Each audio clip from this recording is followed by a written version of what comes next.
तरक्की की दौड़ में दुनिया के किस मुल्क ने कहाँ खड़ा होना है, कितनी तरक्की करनी है, ये फैसला वो मुल्क और उस कौम के रवैये करते हैं। अपने डिसिप्लिन, मेहनत और लगन से तेज तरीन तरक्की करने वाली कौमों में एक नाम जापानी कौम का भी है। जापान ने पूरी दुनिया में क्वालिटी और दयानतदारी से तैयार करदा अपनी मसनूआत का सिक्का बिठा दिया है। बहुत सी ऐसी खराबियों को अपने करीब नहीं आने दिया जिसमें हम लोग गर्दन गर्दन तक धंसे हुए हैं।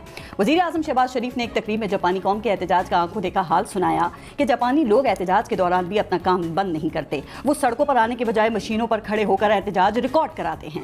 वज़ीर आज़म साहब, आपने जापानियों को इस अंदाज में एहतजाज करते तो देखा, लेकिन क्या आपने उनको काम करते हुए भी देखा है? और अगर देखा है तो फिर आपको इस तरह काम करने से किसने रोका है?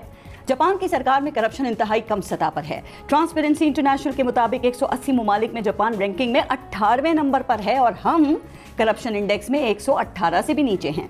वज़ीर आज़म साहब, आपको यहाँ करप्शन कम करने से किसने रोका है? जापान में किसी वजीर मुशीर पर करप्शन का दाग तो दूर, इल्ज़ाम का शक भी हो जाए ना तो वो ओहदा छोड़ देता है, शर्मिंदगी से मर ही जाता है। लेकिन यहाँ शर्म के दागों को तमगे की तरह सीने पे सजाया जाता है। इल्ज़ामात पर इस्तीफे तो दूर, फर्द जुर्म आयद होने के बावजूद बड़े बड़े ओहदे ले लिए जाते हैं। करप्शन के चलते मुकदमात के साथ इलेक्शन लड़ लिए जाते हैं। तो वज़ीर आज़म साहब, आपको ऐसा शफाफ कल्चर लाने से किसने रोका है? जापान में इंटरनेशनल बिजनेस डील्स में इंतहाई शफाफियत है।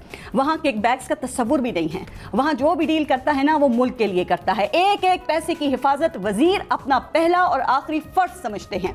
और यहाँ हर सौदे में कट लगते हैं, कोई 10% तो कोई 100% मशहूर हो जाता है। वज़ीर आज़म साहब, आपको बैनुल अक़वामी डील से किकबैक्स की लानत ख़त्म करने से आखिर किसने रोका है? जापान में ख्वानदगी की शरह 99% है और पाकिस्तान में ये शरह मुश्किल से 60% है। जापान में 100% बच्चे स्कूल जाते हैं और हमारे यहाँ करोड़ों बच्चे स्कूलों से बाहर हैं।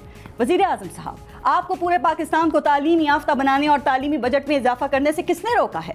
जापान की काबीना में 17 से ज़्यादा वज़ीर रखने पर पाबंदी है और किसी वज़ीर आज़म की ये जुर्रत नहीं कि काबीना की तादाद 17 से 18 भी कर सके। जनाब, वहाँ 17 है और हमारे यहाँ 70 है। वज़ीर आज़म साहब, आपको अपनी काबीना मुख्तसर रखने से किसने रोका है? जापान अमीर मुल्क है, उनके पास पैसा है, वसाइल हैं, फिर भी उनका वज़ीर आज़म हो या वज़ीर ख़ारजा जब दूसरे ममालिक में दौरे पर जाते हैं ना तो उसी मुल्क में रहकर अपने सिफारत खाने में वो रहते हैं, सफ़ीर की गाड़ी इस्तेमाल करते हैं, कमर्शियल फ़्लाइट्स पर सफ़र करते हैं, अपने किसी रिश्तेदार को, बहन, बेटी या भाई, यहाँ तक कि किसी मामे चाचे को भी सरकारी दौरों पर साथ लेकर नहीं जाते। अपने ख़जाने का एक एक पैसा बचाते हैं और हम गरीब हैं, कर्ज़ों से मुल्क चलाते हैं। लेकिन जब इन्हीं कर्ज देने वाले ममालिक में दौरों पर जाते हैं ना तो ठाठ देखने वाले होते हैं। हम बेरहम होकर कौमी ख़जाने उजाड़ देते हैं। तो वज़ीर आज़म साहब, आपको यहाँ जापान की तरह बनने से किसने रोका है? सादगी अपनाने से किसने रोका है? वहाँ का निज़ाम इंसाफ यहाँ राइज करने से किसने रोका है? वहाँ का पुलिस सिस्टम यहाँ लाने से किसने रोका है?